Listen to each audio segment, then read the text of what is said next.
We are looking at a really fascinating stack of research today. It covers a 5,000-year-old science of life. Truly ancient. Yeah, it predates the pyramids. Yet it was already describing things like plastic surgery and medical ethics millennia before the West caught up. Today's deep dive is all about Ayurveda.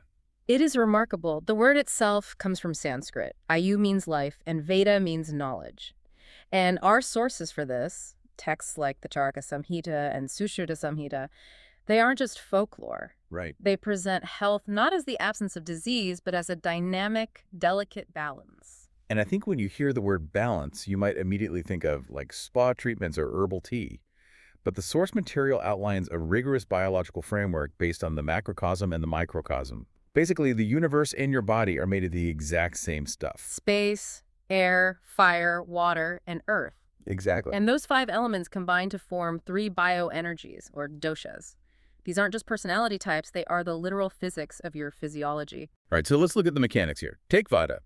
It is composed of air and space. So mechanically, it governs movement, nerve impulses, circulation, breathing. If it moves in the body, it's vata, Exactly. which is why vata qualities are cold, dry, and mobile. When the energy is running high, you get anxiety or dry skin.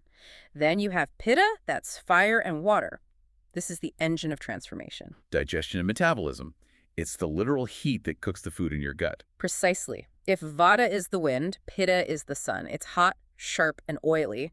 And finally, kapha, earth and water. It provides structure and lubrication. It's heavy, stable, and cool. So health isn't just a static number on a chart. It's the equilibrium of these forces, plus proper digestion, which the texts call agni, tissue function or dhatus, and waste elimination, the malas. Yeah, but the texts also acknowledge that life isn't always peaceful. Sometimes you have acute trauma, you get injured in war or punished. Which brings us to the most surprising part of the stack. It's a crucial distinction. While much of Ayurveda focuses on prevention, the Sushruta Samhita, written around 600 BCE, is essentially a manual on trauma surgery.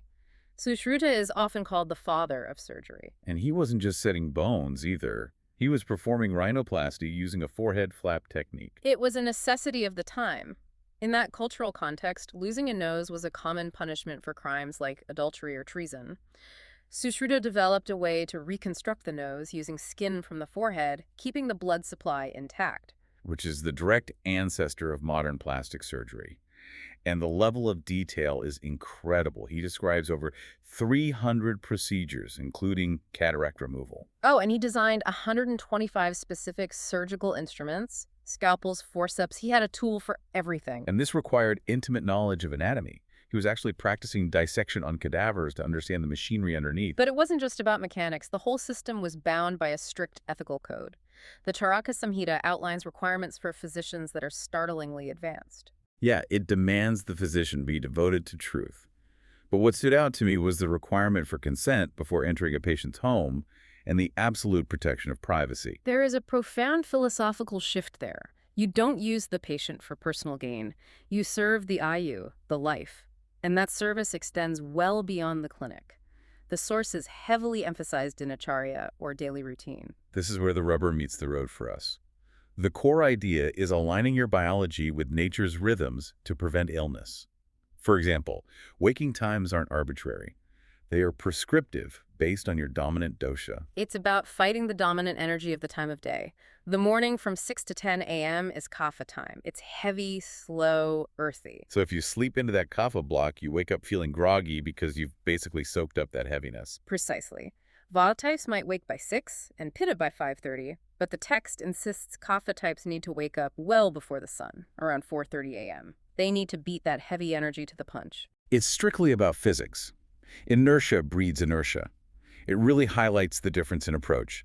Modern medicine is often about acute crisis management, fixing the car after the crash. While Ayurveda focuses on the driving, the daily habits that prevent the crash in the first place. It feels like we have two maps. Modern medicine is miraculous for the acute stuff, ICUs, trauma, infections, and Ayurveda offers the blueprint for chronic management and lifestyle balance. They definitely don't have to be enemies. They address different needs. Before we wrap this deep dive, I want to leave you with the mythological image of the churning of the ocean. It's a myth where the gods churn the ocean to get the nectar of immortality, Amrita. But before they got the nectar, the churning released Halahala, a deadly poison that had to be dealt with first. It's a distinct warning for our modern rush for quick fixes. We all want the nectar, the quick biohack, the pill, but we try to skip the poison, the discipline, the early mornings, the uncomfortable changes. Sushruta and the sages were clear. You don't get the immortality without dealing with the poison first. A necessary churn. Are we ignoring the necessary churning required for true health? Something for you to chew on. Thanks for diving in with us.